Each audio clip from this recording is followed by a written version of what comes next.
Barça Mougou Real, 2-1.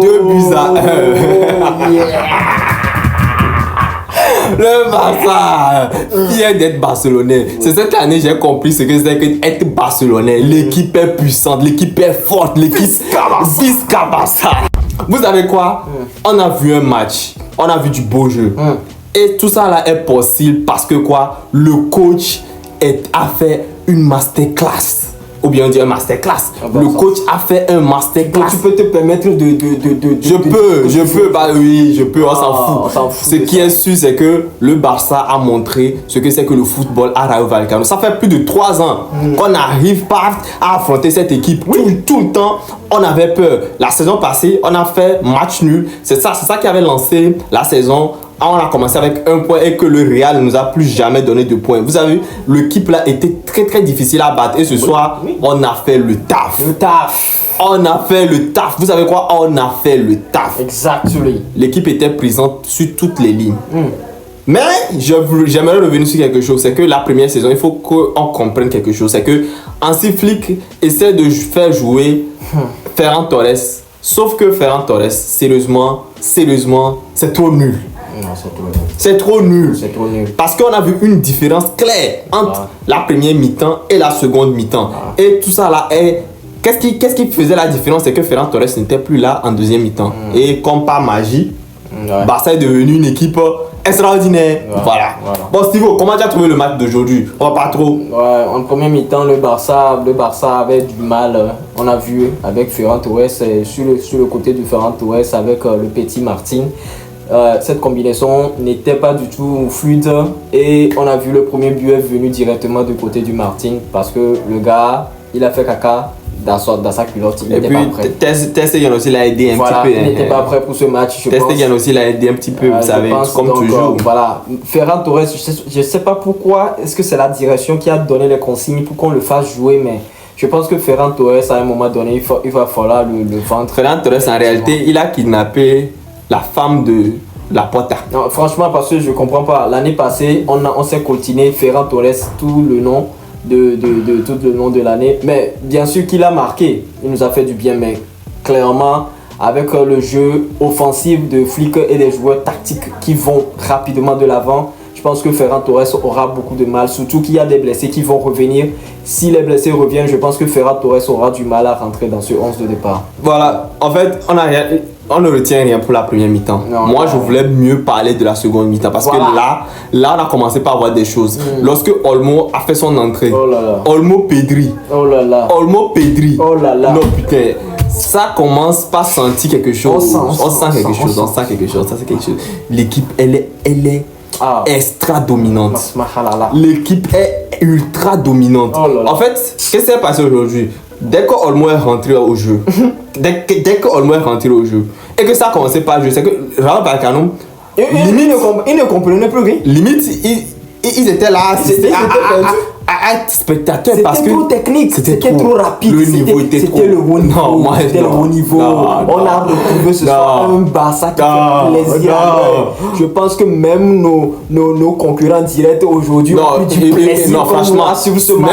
Même si tu es madeleine, si tu as suivi ce match, sérieusement, dites-moi. C'est pas comme le caca que le Real nous a pondu le week-end dernier. On va pas rentrer, on va pas les cacher. Qui nous ont pondu. Mais sérieusement, ce Barça fait plaisir. Voilà. Ce Barça est beau à regarder. Ce Barça dégage quelque chose. Et il faut reconnaître le travail de Flick. Flick est trop fort.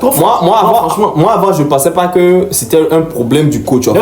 Je me disais toujours que l'équipe a une part de responsabilité. Mais cette année, c'est le coach. Cette année, Hansi Flick nous a montré que il y a coach et il y a coach aussi. L'année passée, sérieusement, c'est maintenant je vois que Xavi n'avait pas le niveau pour coacher ce Barça. Parce que ce que Flick nous a montré en 3 matchs, franchement, c'est trop. Avec cet effectif-là, il faut rappeler qu'en milieu défensif, nous avons un gamin de 17 ans. Oui. Il faut le rappeler. Milieu défensif, 17 ans. Nous avons en Liga. Nous avons un gamin de 17 ans en défense. Nous avons un gamin de 17 ans comme 6. Nous avons un gamin de 17 ans comme latéral droit de l'équipe. Imaginez, 3 garçons. Oui, je parle de l'ami Yamal. Parce que en plus il y a Martin aussi qui a joué aujourd'hui. Bon, il n'était pas trop bon, mais Imaginez, vous-même voyez le potentiel qu'a cette équipe. Non, et même lorsque franchement. Pedri est sorti et on a fait rentrer Firmine. Oh. Sérieusement, j'espère que Pedri n'est pas blessé parce Non, que là, je pense pas. j'espère que Pedri n'est pas blessé juste parce pas que précaution. voilà, parce que l'équilibre que Pedri apporte à cette équipe, franchement, disons-le, c'est stratosphérique. Par contre, c'est notre 6 Bernal qui m'inquiète un peu. J'espère qu'il n'est pas blessé parce que il n'est plus rentré. Oui, Bernal était blessé, mais bon. De toute façon, je sais que Hansi Flick trouvera la solution pour pouvoir. Même si Bernal ne jouait pas, je sais que il y aura quelqu'un qui va assurer l'intérim. Donc ne vous inquiétez pas.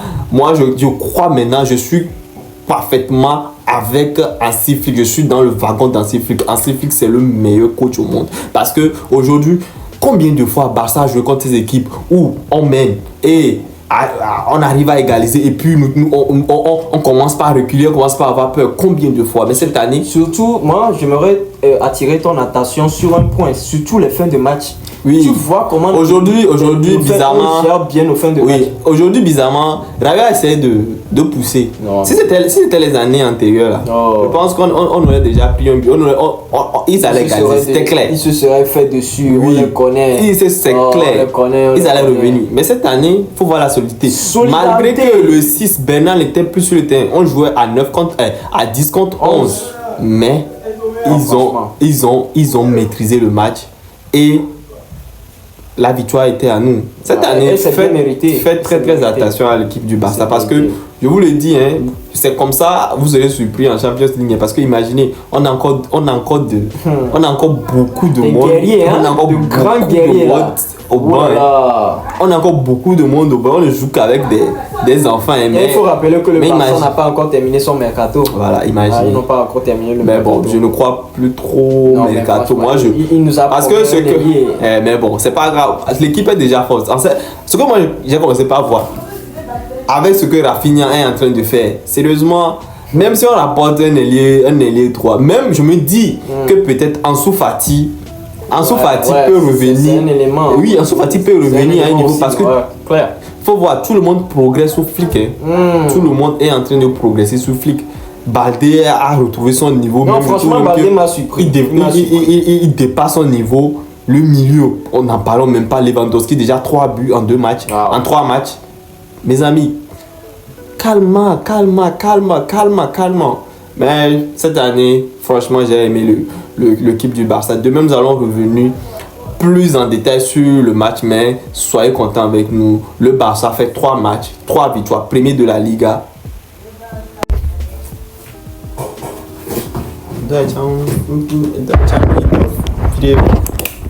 Yeah.